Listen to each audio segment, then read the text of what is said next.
जब देश आजाद हुआ किसी ने कहा था मुझे स्पेशल स्टेटस चाहिए, तो मदरसे आप दिए नेहरू जी के जमाने में। फिर किसी ने कहा नहीं बराबरी नहीं होगी, हमारी प्रॉपर्टीज अलग होंगी, वक्फ बोर्ड।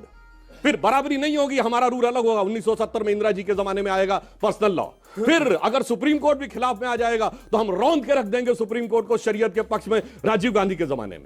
फिर उसके बाद आप आकर आप कहेंगे जब राम भक्त कारसेवकों पे गोली चलेगी तो मुलायम जी का समर्थन करेंगे, राजीव जी के जमाने में। फिर जाके आप कहेंगे कि हम मस्जिद तामील करेंगे, नरसिम्हा राव के जमाने में।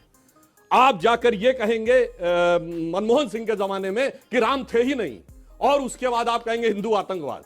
भाई 70 साल से आपने बारूदे खोद के रखी हुई हैं। वक्फ बोर्ड बीजेपी इतिहास की सारी गलतियां मुग्लों के हक में कांग्रेस ने बातें ज्यादा मुगलों और मुस्लिमों को एक साथ खड़ा कर दिया। मुगलों से और आक्रांताओं से ज्यादा तो ब्रिटिशर्स ने किया है। तो आज क्या यूनाइटेड किंगडम के एम्बेसी में आग लगा दें जाके? किया है कि नहीं किया है?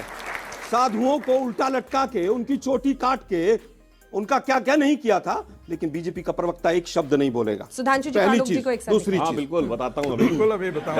आक्रांताओं ने गजब का तर्क है भाई, उससे क्या मतलब है? अब सुनिए, आप दूसरी मैं उसका भी उत्तर देता हूं। अब भाई सुनिए भाई, अब पूरा आप करने इतनी देर दीजिए, बोला, उनको मैंने जवाब देने शांति दीजिए। अब इन्होंने कहा कि हम पे इंग्लैंड ने रूल किया तो हम क्या जाके उनको वो करने में। कहना चाहता हूं किंग जॉर्ज, किंग विक्टोरिया की मूर्तियां हटाई गई। कोई क्रिश्चियन नहीं कहता मेरे बाप का था, कोई क्रिश्चियन नहीं कहता कि इंडिया गेटवे ऑफ इंडिया मेरे बाप का है। क्यों कहता है आज का मुसलमान के मुगलों के बनाए हुए मॉन्यूमेंट मेरे बाप के? 10 बार टीवी पे बोले।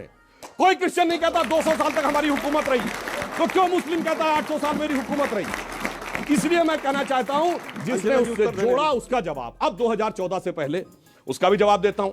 2014 से पहले मैं पहले भी बोल चुका हूं, हम आज इस देश को ट्रू सेकुलर बनाना चाहते हैं। 2014 से पहले यह देश आंशिक मुस्लिम राष्ट्र था। आपको तो सेकुलर शब्द से परहेज था। नहीं, मैं बता रहा हूं, नहीं सेकुलर परहेज, ट्रू सेकुलर। अब इनका सेकुलर क्या था बताता हूं। दुनिया में एक देश बताइएगा सेकुलर देश जहां पर तलाक बिद्दत भी था, जहां पर मेहरम भी था, जहां हलाला भी था, जहां मुस्लिमों को वक्फ बोर्ड में स्पेशल स्टेटस भी था, जहां मौलवियों को सैलरी भी थी, जहां शरिया के विधान कॉन्स्टिट्यूशन के हिस्से थे। अगर सुप्रीम कोर्ट शरिया के खिलाफ आए तो सुप्रीम कोर्ट को रौंद कर Sharia stepped over the Supreme Court. Challenge करके कहता हूं दुनिया का एक सेकुलर देश बताइए सिर्फ मुस्लिम देशों में होता था। मैं उत्तर इसलिए मैं कहना चाहता हूं कि 2014 से पहले यह देश आंशिक मुस्लिम राष्ट्र था। अब हमने मेहरम खत्म किया, ट्रिपल तलाक खत्म किया। जो जो हम सेकुलर ला रहे हैं, तो इन्होंने जो बारूद बिछाई थी उस बारूद पे पानी पड़ता जा रहा है। इस बात का उनको डर लग रहा है, तेल नहीं पानी पड़ रहा है। ठीक है, 1-2 सवाल जल्दी से ले रहे हैं। नमस्कार, मेरा नाम